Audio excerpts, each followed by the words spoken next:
Kwento ng isa sa makasamang neophytes ni Julio Servando, tinakot, pinagbantaan at hinaras daw sila ng mga miyembro ng Tau Gamma Fraternity. Pinangalanan din niya ang ilang nasa likod di mano ng initiation rites nung Sabado. May report si Steve Dailisa. Sa salaysay sa mga pulis, ikinuwento ni John Paul Raval ang di umano'y hazing noong Sabado na ikinamatay ni Julio Servando. Si Raval ang isa sa 4 na neophytes na sumailalim umano sa initiation rites ng Tau Gamma Phi Fraternity. Sa kuha ng CCTV sa One Archer's Place, makikita si Raval na naka-green na t-shirt at shorts. Siya ang tumawag sa emergency hotline 117 para respondehan si Julio. 117 Archer Emergency. Hello? Hello, ulit. Apo. Yes, hello. Yes, sir. We need an ambulance right now. 2907, 29th floor. Anong pangalan niyo, sir? John Paul Raval. Kwento ni Raval, nitong June 28, Sabado, nakita sila ni Servando, Lawrence Agustin at isang menor de edad na neophyte sa isang kainan sa Taft Avenue. Mula roon, nagtungo sila sa isang bahay kung saan di umano isinagawa ang hazing.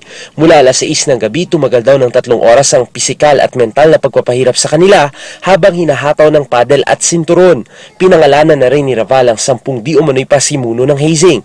Si Cody Eros Soriano Morales, ang head lord o Grand Triskelion. Ang sekretary na si Pope Bautista, Trex Garcia, Hans Tumaring, at sina Alice Navoa, Ray J, Mike, Kurt, Louie at ang master initiator na si Alias Emeng. Pagkatapos ng initiation rites, sakay muli ng taxi, inihatid na raw sila sa One Archer's condominium kasama si Hans Tumaring at Trex Garcia. Gaya na nakita sa CCTV, nang mawala ng malay, sinubukan pa raw i-revive ni Tumaring at Garcia si Servando pero bigo sila. Kaya umalis na lang si Garcia at Tumaring. Kaya mga neophytes nagpasaklolo na sa Red Cross. Hinihintay pa ng Makati Police na makapagsumite ng sworn affidavit ang 2 biktima na kaligtas sa hazing na kasalukuyan pa rin nagpapagaling sa ospital. Dito titimbangin nila ang naging partisipasyon ng nagpakilalang informant na si Jemar na naging katuwang din nila sa reenactment sa itinurong frat house ng Tau Gamma Phi Fraternity.